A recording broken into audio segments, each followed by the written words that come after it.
Հենց իմ բաժնում անկեղծ ասած ծանրաբեռնվածությունը շատ է ու առանց արհեստական բանականության շատ դժվար է գոյատևել։ Անկեղծ եմ ասում, հա, շատ եմ չարաշահում։ Նման դեպք եղել է առաջին կուրսում, երբ ես ունեի էսե գրելու եւ էսեի շրջանակներում նաեւ պետք է օգտվեի ինչ-որ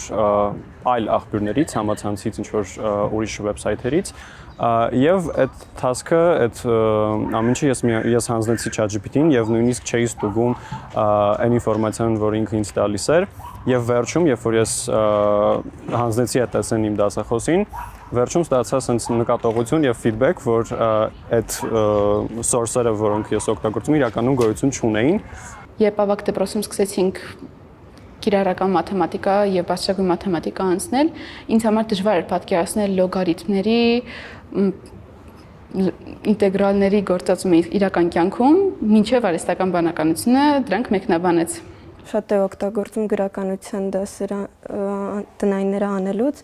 եւ հետո հասկացել եմ, որ արդեն դժվար է ինձ իմ սեփական միտքը ձևակերպել։ Ամենաշատը մենք դիմում ենք